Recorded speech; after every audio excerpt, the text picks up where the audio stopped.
Hello, welcome to our final meeting of the Canadian Percussion Network for the 2020-2021 academic year. Hopefully the last pandemic year that we'll ever be dealing with, trying to have percussive arts practiced in a time like this. So it's been a fantastic opportunity across the year to meet many new folks from all across the country that I wouldn't have had a chance to connect with otherwise. And our two speakers tonight are prime examples of this. Darrell Bueckert is joining us from Saskatchewan, where he's the principal timpanist in the symphony and also teaches at the university there. I'd actually never met him in person before this year, still haven't in person, but I've enjoyed interacting with him at a number of these sessions, and I'm really excited to learn more and pick his brain about some great tips for building percussion tools and other things today. We're also joined by a second guest, and this is the first time we've ever had two presenters at one event. Olivier Noel is an instrument builder and percussionist, member of Six Drum and some other groups in the Montreal area. And both of our guests tonight have done a fantastic job of putting together some really cool videos. I'm jealous of the tech setups, or I guess maybe the tech abilities that you guys have displayed. I think they were very interesting and informative to watch. So before we get started, though, my co-founder of the network, Fabrice Marandola, is going to give an introduction to our French speakers. Bonsoir à tous, merci Mike, thank you Darrell, merci Olivier. Et bien sûr, je pense que tous les collègues francophones ce soir sont aussi anglophones, mais n'hésitez pas à poser vos questions en français, je me ferai un plaisir de les traduire. Mike, if you want to... Okay, excellent. I'm not able to speak French at all. Yeah. I think yes, I didn't realize. Sorry. I'm just glad you weren't insulting me. Much. So, but Christy gave you away. So to start off with, Darrell, could you just give a brief background of how you got involved in creating these wonderful percussive devices? Sure. Well, I guess for me, it was a matter of just necessity.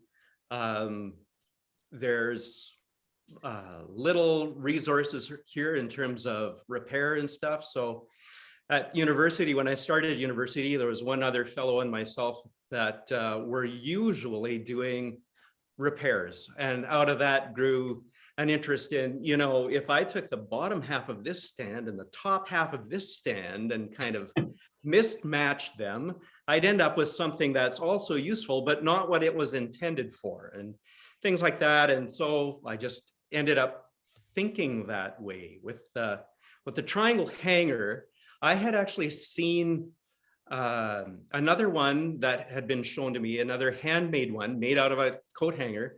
And I think those ones are Alan Abel hangers. Every now and then, if I've seen a photo of Alan Abel, I think he's using that one where it's just kind of twisted. It's a hook and then a twist and then two holes, and you kind of hold it like that. And I thought, well, this is an excellent start. I wonder if I could come up with some other ways of doing it. I had a list of 10 things that I thought a good triangle hanger should do.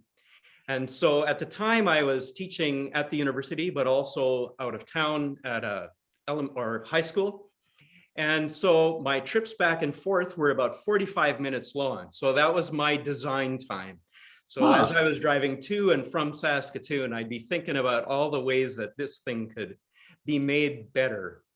Anyway, and so that's how the triangle thing happened, but I also had an interest in pursuing all kinds of other stuff as it came up, and in many cases just making instruments when I needed to, like a marching machine or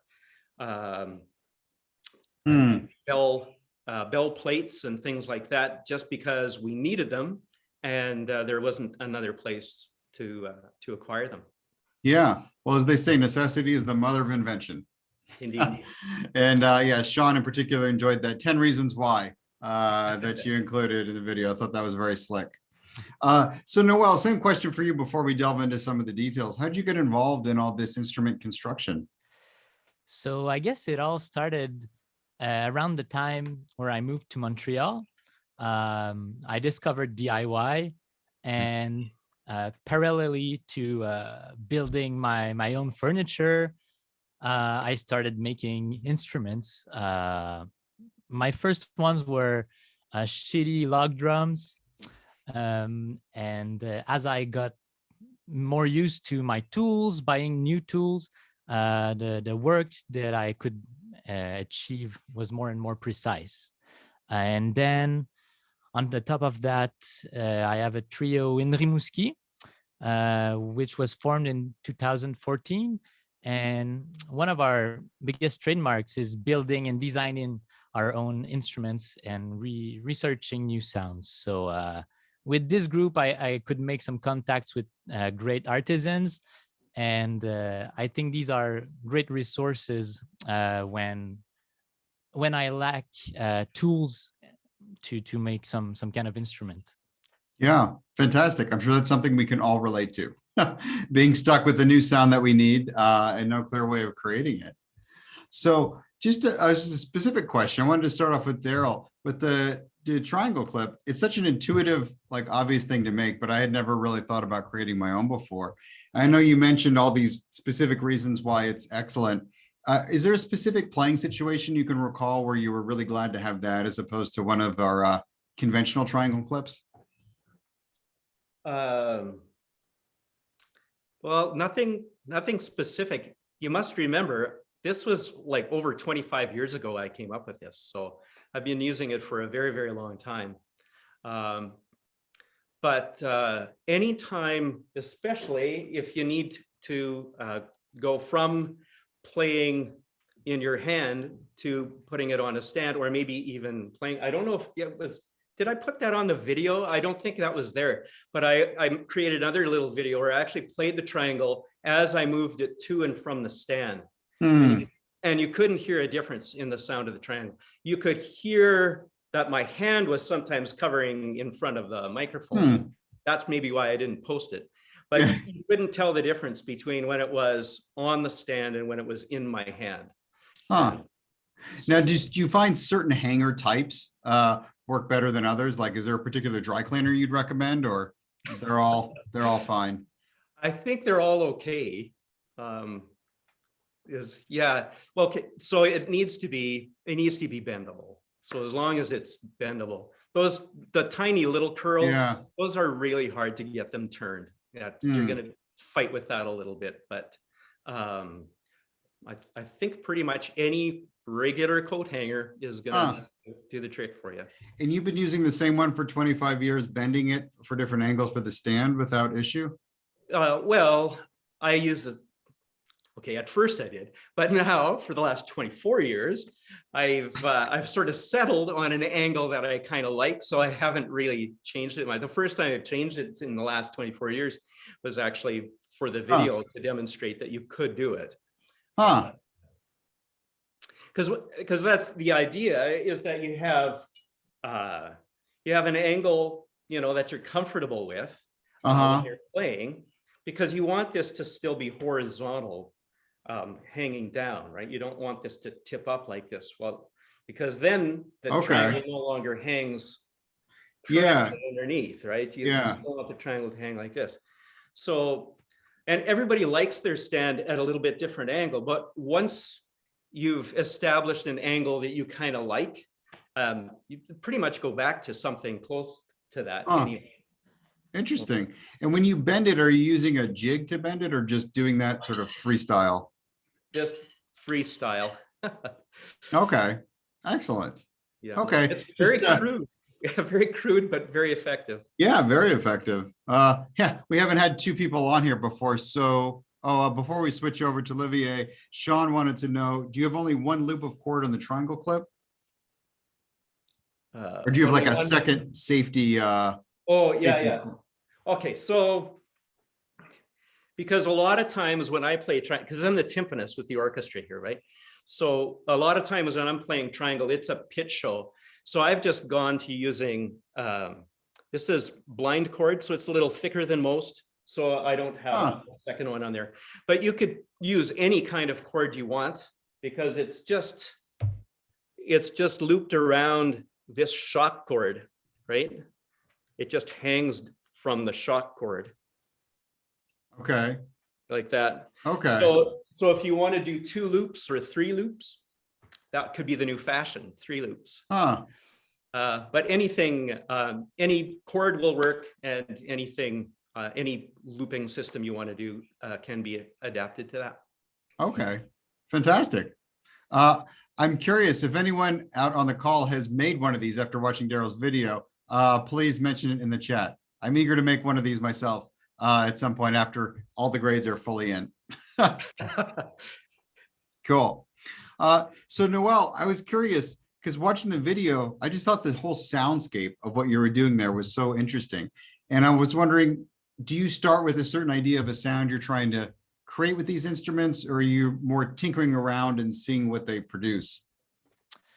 Our research is more oriented on the matter, so the product that we use. So we've tried and explore clay a lot, and then metals, wood. So that's where we start from. A bunch of what I posted in the video was from our microtonal project. So that was another big constraint. So the tuning system, as well as the layout for playability.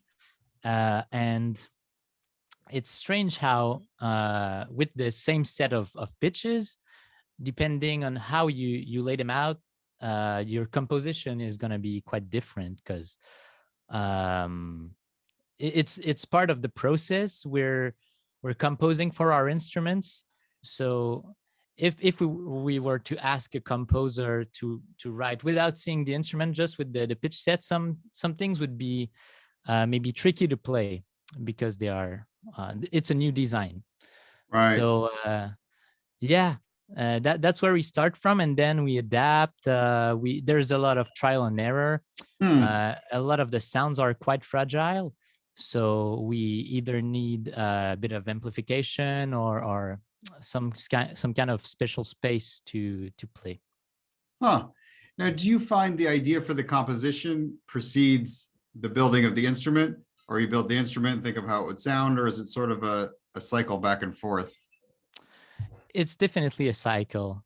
Yeah. And a bunch of the ideas for a new piece are coming from previous years of research, and something that I felt I couldn't go deep enough into. I'll take that back and use it on use the same principle on a different instrument, or the other way around, use an instrument and explore new ideas. Huh. So what are you cooking up next for your next project? Oh, with the pandemic, I guess, being a lot at home, I connected back with my geeky roots, and I'm learning Super Collider, which is a programming language for sound synthesis and signal processing. And now I'm upgrading my vibraphone.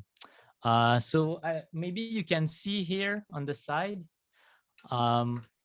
These are, the light is not so good in here. It's just a piezo sensor on an aluminum plate, and I send that into USB. Here's my little teensy module. So I'm gonna have 6 of them. I'm working as well on a button here, which I place under the little metal arm that carries the felt, the dampening felt. So this is, as I play the pedal, triggering a MIDI signal. Yeah, I'm programming all of that in order to process my vibraphone sound. So I don't have a composition in mind yet, but I'm just making the system work, and hopefully it's gonna be a whole new world of sounds for me. Interesting. So were you involved with the electronic sound world before the instrument creation, or did that come from playing around with the construction? I guess early in our process, we've worked with these kinds of instruments. It's a daxophone, if any of you have heard about it. It's a bowed instrument. I want to show off my DIY bows here. I encourage anyone to make them. It fits in a stick bag and in a backpack, which is convenient as I'm commuting on my bicycle all the time. It's nicer to carry than a big double bass bow. And I use a nylon fishing string. It's super resistant. I don't have to untie them. They just last forever. So that's some quite practical stuff. Unfortunately, I didn't plug the instrument in, so I won't be able to play it for you. But that's a fretted wooden thingy that makes the pitches. So this instrument has to be amplified with a piezo mic as well. So although I didn't do any sound processing with that instrument earlier, I've dug into more of the electronics, soldering stuff a couple years back, and now I'm going a little deeper. Wow. Wow. We had a question for someone. Do you need to use rosin on that as well? Oh, yeah. Okay. That makes sense. But it lasts longer. Huh. Cool. Good to know. All right. Fabrice has some questions now about some of the acoustics of the instruments. I'm going to hand the floor over to him. Yeah, thank you, Olivier, and to everyone. Sixtram already ordered the first batch of the next bows, so just wait in line, please. But he didn't make them yet, so Olivier, just do it. No, they actually work extremely well. It's really impressive how they work on everything, and so it's good. And just a little comment about the fishing line, because Sean was mentioning the two loops because he's using fishing line. When I was in the class of Jacques Delécluse, and I remember one of us not having, of course, the proper triangle clip nor the right string, and he went in his little reserve and he came back with a piece of harp string. And he told us that every time the harpist in the Paris Orchestra was breaking a string, he was always asking her to keep them for him, and he was always like swearing by using some harp string for his triangle. So here you go, a little piece of history. So Darrell and Olivier, both of you, Darrell, you're mentioning building some bell plates, and Olivier, you've been dealing with, cutting bars, also cutting pipes and everything. How do you go to find the right pitch? Because the thickness, the extra. So maybe Darrell, how did you go about that? Okay, we had no idea, of course, the pitch, because like as you say, it's not just a matter of the width and height, it's also the thickness that makes a difference, and it's just a piece of flat plate. So we had no idea what we were going for, so we just got a big piece of aluminum and hit it just to see if we could find out if the frequencies were actually measurable. And in fact, it was very, very low. So then we cut that piece in half and then tested that just to see if we could now start to see that. And then we cut one of those in half again, and then we could start hearing some pitches, something measurable. And then it was all experimentation mostly, just trying to figure out what the ratio of width to height would be for the pitches that we were needing. But yeah, that was it was really quite frustrating in the beginning, because we had hit this big piece of aluminum and it didn't sound like it was anything at all. And it was so disappointing, because we thought, oh, we're going to have these beautiful sounding bells, right? And it was just a thud in the beginning. So lots of experimenting. How many did you do at the end? Were you trying to aim for an octave, or? We're doing that new Requiem by the young British composer whose name escapes me right now. It's fairly new anyway, last 3-4 years. So I think we needed 5 or 6 bell plates. Oh, actually, I did pull one out just in case. This one that one's G2. And when we play it with you probably can't even hear those pitches. They're too low for the microphone to pick up. Anyway, I think we did 5. Okay.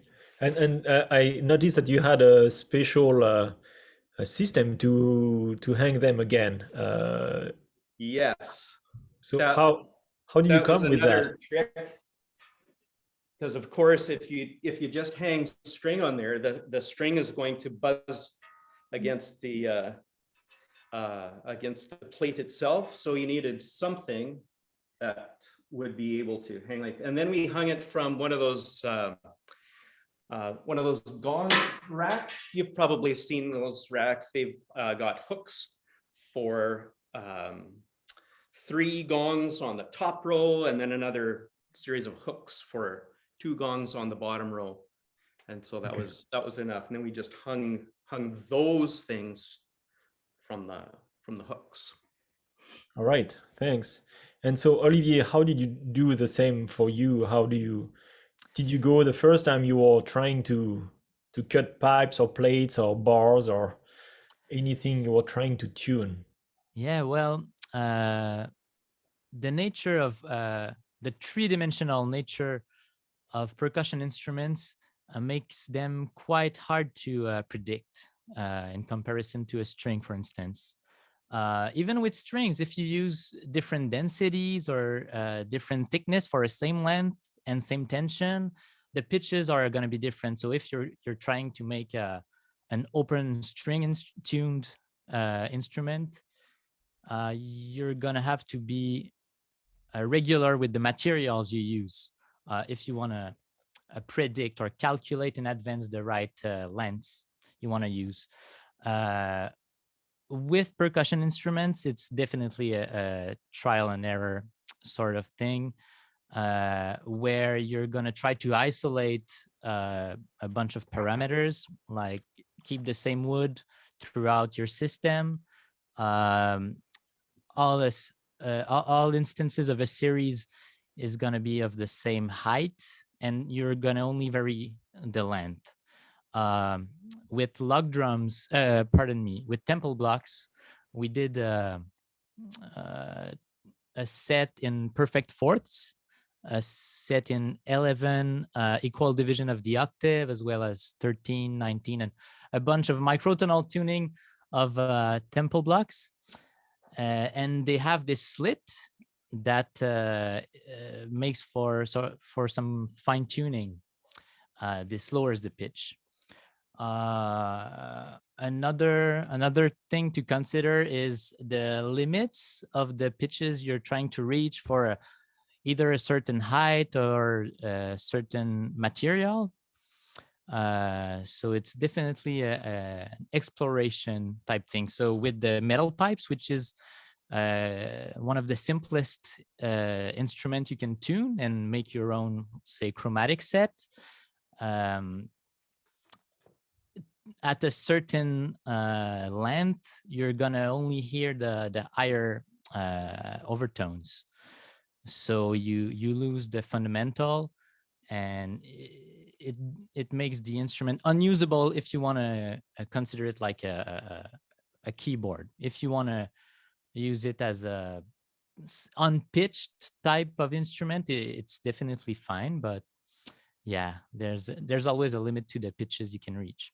And for the physics and a bunch of explanation on how to build instrument, this is my Bible. This guy is, I think, in Oregon or somewhere on the West Coast, and you can visit his website. I encourage you. So Bart Hopkin.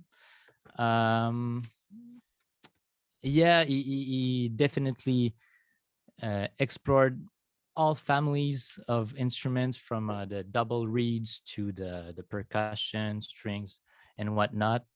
Also an inspiration for the bow I showed before. So yeah, there's a bunch of explanations on there to how to fine tune different geometries and different materials. Well, thank you. Just before I go with the questions from some of our colleagues, I had a question for both of you. You both said you were measuring the pitches. What do you use typically to do so? Darrell, yes? Well, for me, just a regular tuner. I like using the Peterson strobe tuner on my phone, but yeah, anything that can, get low enough. A lot of the tuners don't actually register very well on low pitches, but. Okay. And you, Olivier, how do you proceed? For measuring pitches, Yes. well, I guess a tuner is quite straightforward, but on a piece I wrote for 3 zitters, which were in 7 limit just intonation, for those of you into microtonality. It featured 19 notes per octave, and it was, that's where the regular 12 equal, like the tempered tuner becomes obsolete. So I had to write my own pure data patch. I pre-wrote the proportions, the calculations for the pitches I needed to reach. And then I just selected, okay, instrument 1, string 1, played the note, and it gave me the offset compared to the target note, the target pitch. And I could increment like that throughout the 19 string and the 3 instruments. All right. So it's not exactly straightforward. No, not if you want to tune rapidly before a concert, for instance. Okay. And then there's, of course, this question, and thank you, Beverly, for asking. We create those bars, those plates that resonate pretty well, and then we have to hang them somehow. And so you need to pierce some holes. And how do you get about finding the best place so that it's both practical and that it's not changing too much the pitch or the sound? Darrell, maybe. So this took 3 people to do, because the plate was heavy enough that one person couldn't do this, but one person literally took their fingers, one on either side, and held the plate up, and the other person had their fingers on the other side, and then the third person was hitting it to check what the response was like. And then we just we kept adjusting that little bits, and we discovered that it matters not only how far it is from the top, like it's rectangular, right? So the distance from the top down is important, but also the distance from the side is equally important, because it's vibrating a lot different than a marimba bar does. And we know this because one of the 3 people that was doing that was our local marimba builder. So he knew enough about how bars on a marimba vibrate that he had some good background knowledge, but this was all completely brand new for him too, because he says this doesn't vibrate anything like a typical marimba bar. All right. And Olivier, you build lots of keyboard type instruments. And so, of course, like it's, you have the largest and then it's going smaller. So you have 2 possibilities, like having the holes perpendicular to the pipe, for example, or they can be slightly in an angle. Did you find a best practice to do so, or do you have any advice for those who would like to build their own instruments? About the angle between the bar and the resonator? No, the string that that goes through. If your pipe is vertical and you have to to pierce your pipe, for example, do you go like that, or do you go slightly in an angle so that you can go and at the end of the keyboard? Oh, if you got the tools to make this in an angle, I'm jealous, and you should do it. I don't.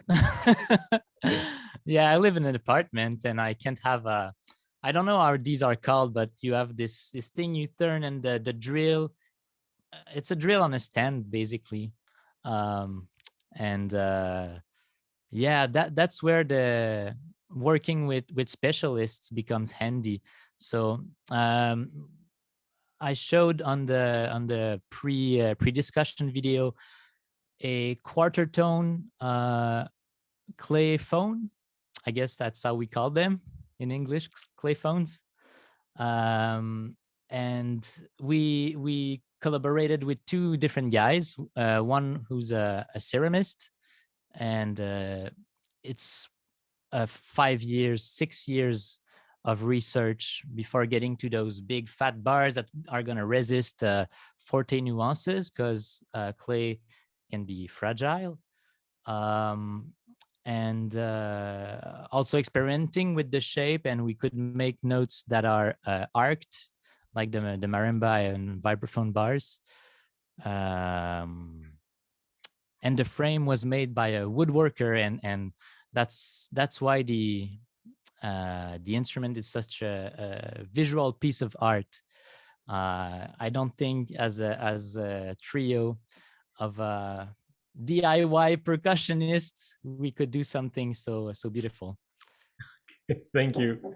And just before I pass the mic to Mike, sorry for the pun, unintended. Darrell, what did you use? Was it steel or aluminum pipes or plates? What's your favorite there? We used aluminum for the plates.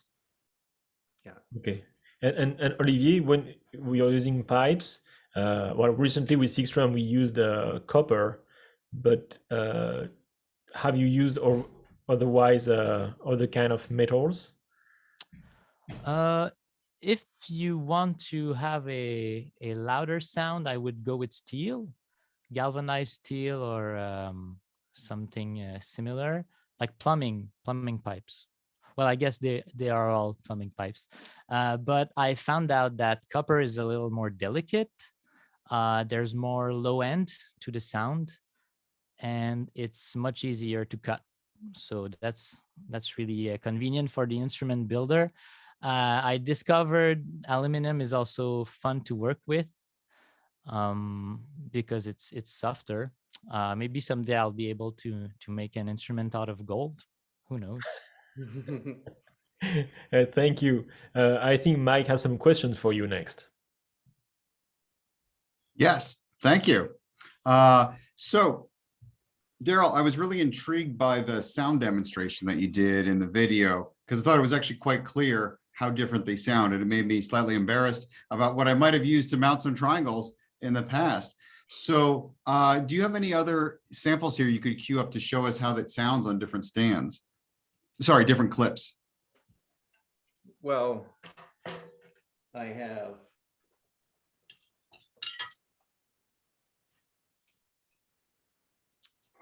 I don't know how this is going to work, because it's the microphone in my laptop that we'd be using. Okay. Do you have an option to turn original sound on your screen? Yep, I'll do that. Yeah. We'll see if that helps. So of course I'm using a way heavier beater than I normally would, just so that I can activate as many of the low frequencies as possible, because it's really the low frequencies that are going to have the most transfer of sound to the stand. So, and I'm using this is a 7-inch bronze triangle, so it's gonna also, that playing on the bottom bar is gonna make those low vibrations come out also. So this is mine.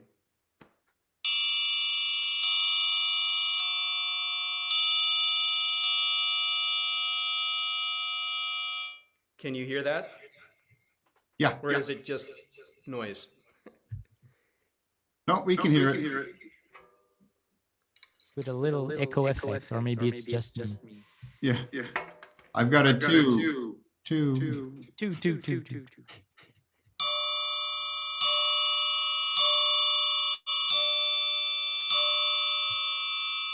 Can you tell the difference?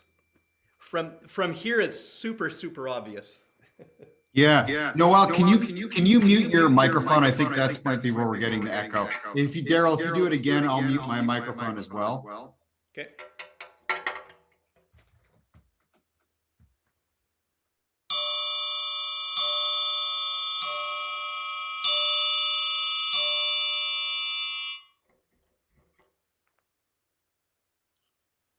This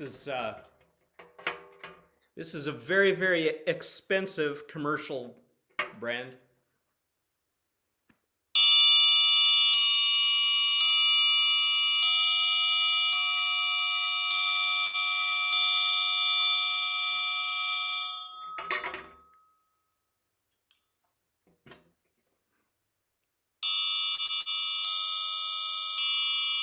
And again, you probably can't hear that at all. Yeah, no, it comes through quite clearly. Oh, is that right? Okay. I also have the aluminum one that I make is pretty close.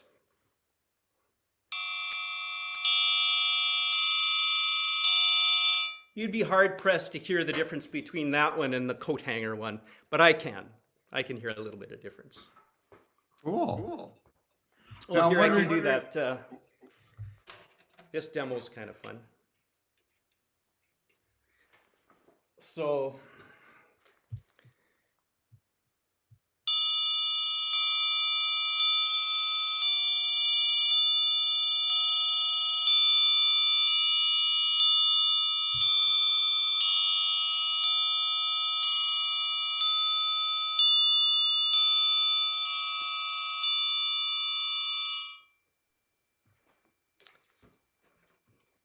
probably couldn't hear a difference that time. You're not supposed to hear a difference. It comes through quite clearly here. Good.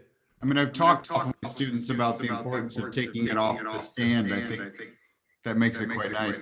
I don't know why we have such an echo now. I think it's because of original sound sometimes. Oh, Oh, I'm gonna turn off. I'm turning off original sound now. there you go. Yeah. We did my first audition over Zoom when this started last year. I had a student playing snare drum, and I realized as he started playing, it just started gradually dialing him out. And I was both impressed from a technical perspective at the algorithm, but then also a little bit artistically offended that most of our instrument is called background noise and just taken out. So anyway, thank you, Zoom, for that helpful software.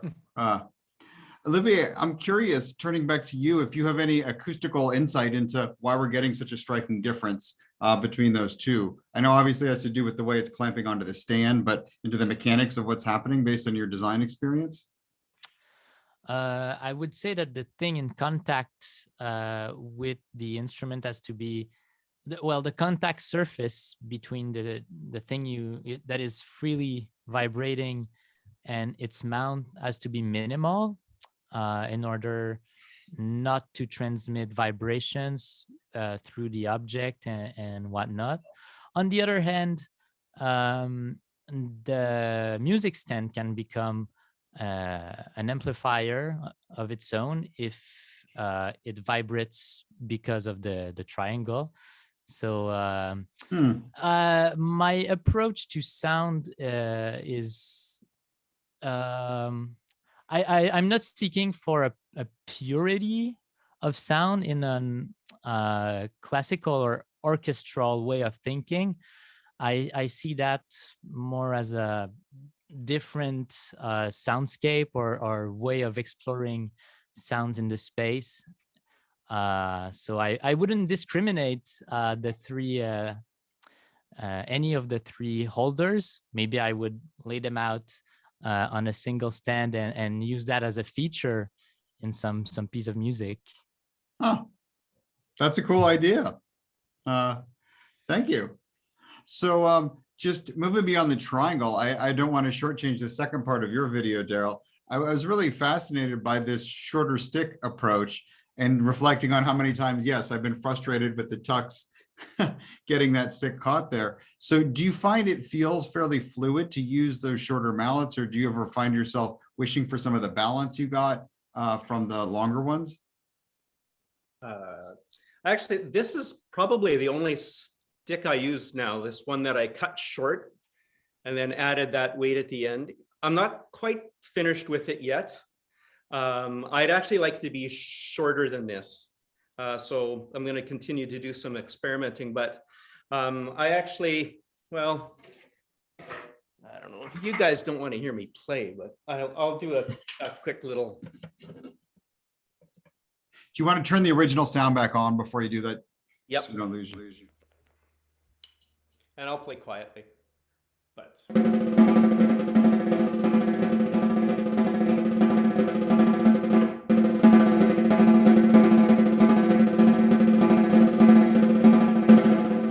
Just so you get an idea of how much rebound I'm getting. There we go. Just so you can get an idea of how much rebound I'm getting from those sticks, right? Like I'm not lacking any response to the stick. And I'm holding like normally, of course, with Vic Firth, you kind of snuggle up to the H. And I'm in that same spot, and the base of the stick is coming to there now. I would like to get it to there because, you know, if you work those, when you wear tuxes, you know, this isn't good enough yet, because that is still going to get caught. It's got to be up in there. And I've actually noticed for students who have a little bit of trouble with kind of wanting to pull that stick over, it's less likely to happen like this, because you feel the back of the stick in the palm of your hand, like in the center of your palm. And so it tends to sit there a little bit better. And especially for the short xylophone mallets, having that right in the palm, it just feels so comfortable. And I've used mallets like that as a remedial exercise for students, so that they can really get used to the feel of the mallet in their hands, right? So they don't end up playing like this, right? Because you can't if it's in here. So, Right. And in fact, their technique developed very quickly, and they really, really liked the feel of it. That most of the students, where I used it simply as a remedial technique, they're actually using short mallets now for all the time, because it's hard to go back to something that where you don't feel as connected to the movement of the mallet in your hand. Now, do you find that poses any challenges for accuracy, the perennial problem we have on xylophone and glockenspiel? I mean, at least some of us. Well, I mean, that's a really good question, because how much of it is just me not being accurate, and how much of it is the change in the mallet? I don't think so, because if anything, the mallet is not being pulled out by anything back here, right? It's not the momentum of this end of the mallet isn't pulling this end of the mallet out of the way, right? So if anything, I don't know, I might be more accurate. I might be a little bit more faster. I think I've gained a wee bit of speed by using their short mallets. And I've noticed that even light mallets, like these were not usable mallets for me at all. These were Musser M216s. These were the red wrapped Mussers. And they are not usable at all with the original length they had, but now that they're short, they're actually quite good. And when I play Glockenspiel, I've tried some also. This actually isn't short enough yet for me for Glockenspiel, but you know, it's really difficult to have that that nice artificial lift to the mallet, especially like this. And we end up, you know, especially students end up poking at the bars, yuck, yuck. But with these short mallets, it's just really, really comfortable. Huh. That's I meant fascinating. to ask you, Darrell, how did you feel the first time you caught a pair of brand new mallets that you bought? I don't cut the new ones. Okay. I cut the stuff that's worn out. Like this. I think this is the first one I did. Those were the Musser M216s. That one of the very first mallets I bought when I was still in high school, I think. And so I thought, okay, well, I'll test this one. It's fine. For the sticks, for the snare drum sticks, that was a little bit more. I did have I went to the junk bin at Long and McQuaid and bought some of those $1 sticks. And then I just started cutting those just to experiment a little bit, kind of making notes as to where the fulcrum was and then cut it. And where is the fulcrum now? And I could see it moving and things like that. But then you'll probably notice, even with these ones, I didn't actually cut a new pair of sticks. I used some that were already starting to get a little bit as if they should be replaced.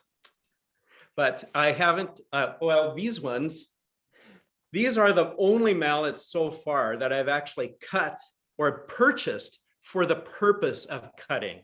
And they're from Long and McQuaid, the cheap Clevelander, they cost me $10.50. So I figured it was a fairly safe investment. Darrell, I have a question for you, because when you're speaking about the snare drum sticks, you're cutting a piece at the end, and then you're replacing more or less the weight that you're taking out by a screw and some kind of weight. What are you using for that? Knurled, yeah, that's a knurled brass knob. It's not even ideal yet. It'd be better if it didn't have these the cutaway in there yet, right? It'd be better if it was just one solid piece, but I haven't been able to find anything like that yet. Just got those at Home Depot. And do you weigh the part you're cutting to try to replace exactly, or does it have to be a different ratio? Since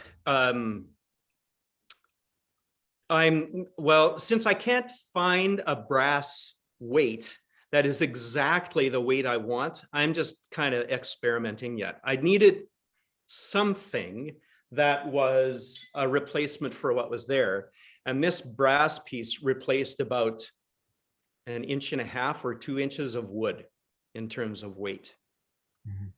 And so I'm surprised, because for the snare, you're replacing the weight at the back, but you're not doing the same for the xylophone mallets, for example.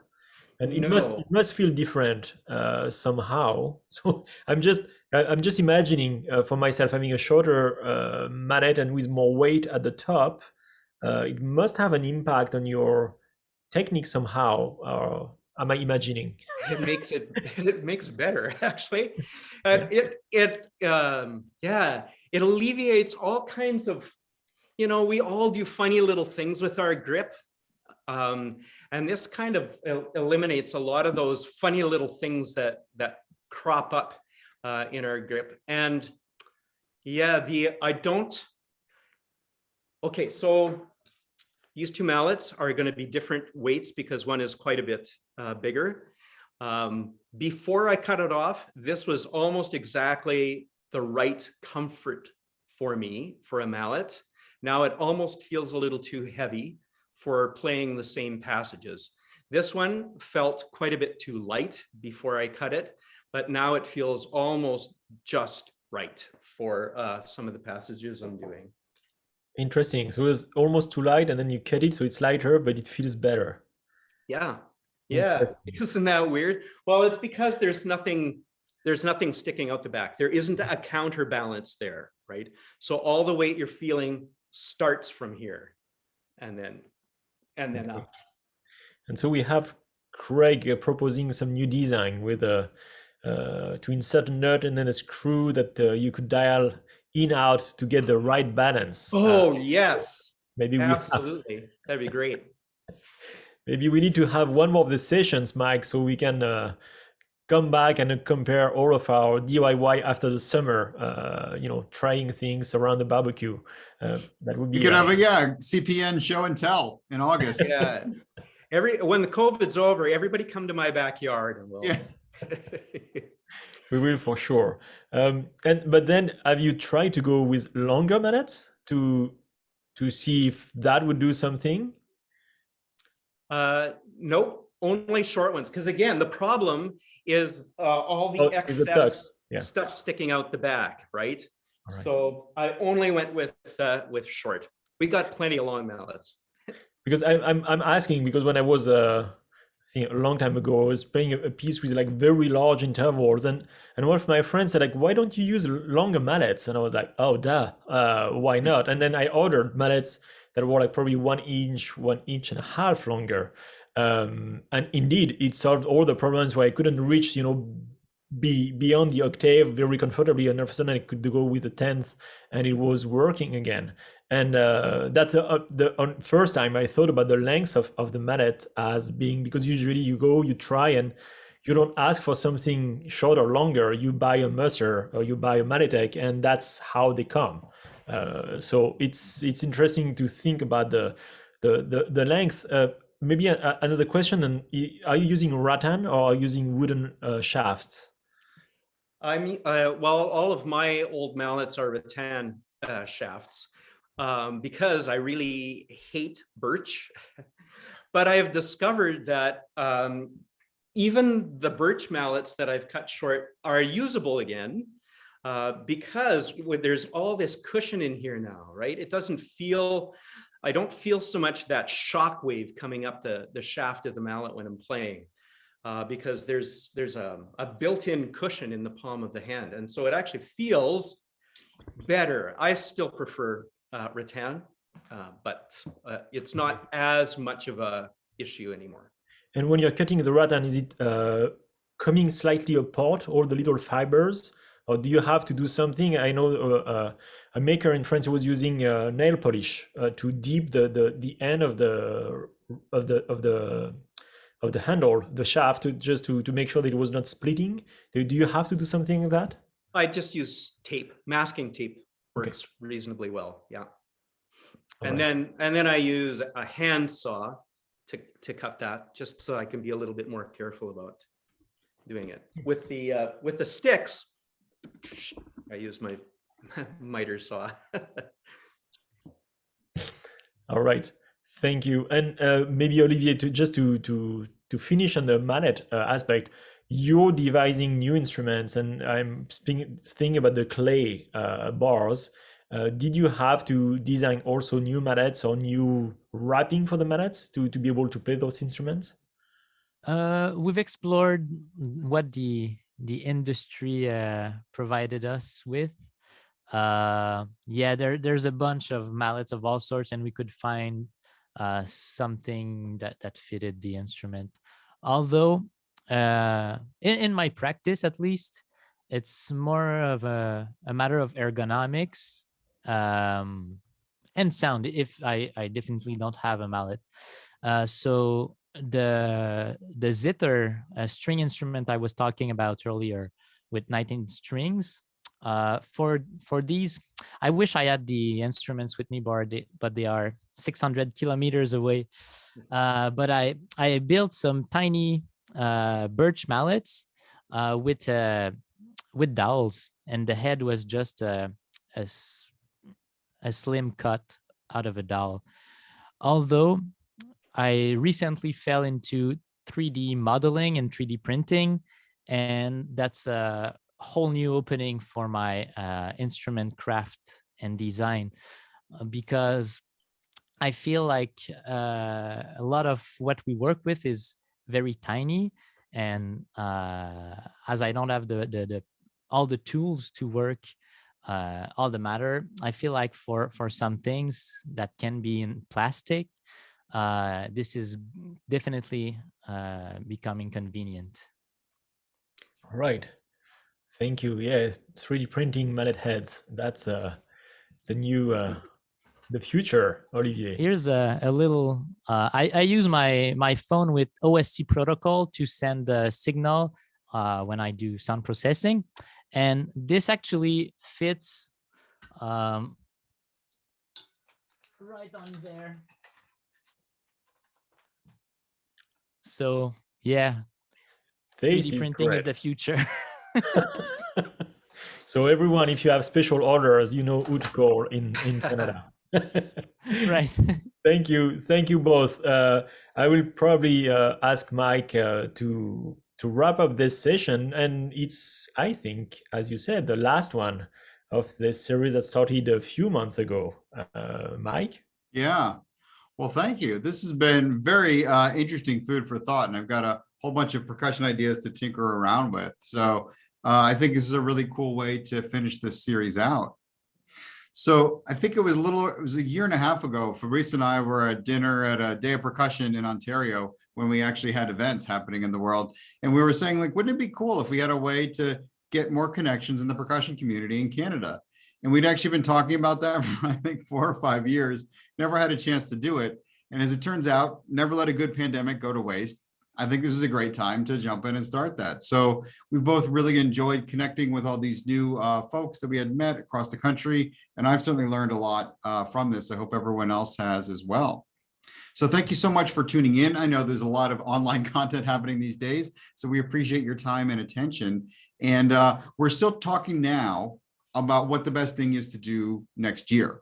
Now, obviously, we're hoping we're not living in the same kind of pandemic circumstance, but there's a lot that's been really interesting about these connections. So in the next few days, we'll put together a little survey that we'll send out to everyone, just getting some feedback on what worked well, what maybe didn't work, if there's other topics people are interested in exploring, and then we'll be in touch about next steps. So until then, thanks again for tuning in, and hope everyone is staying well. Get vaccinated when you can, and hopefully we can do some playing together in the same room before too long. Oh, and last moment, thank you, Ben. Someone mentioned on the Facebook page when we announced this topic that there's this other great book they found very useful, this Percussion Repair and Maintenance for Performers. So thanks, Chris Reeser from Yamaha, for sending out that suggestion. Drop that in the chat. And I also put a link to the book that Olivier was talking about earlier on, in case anyone is interested in that. All right. Take care, everyone. Be well. Thanks. Thank you. Bye-bye.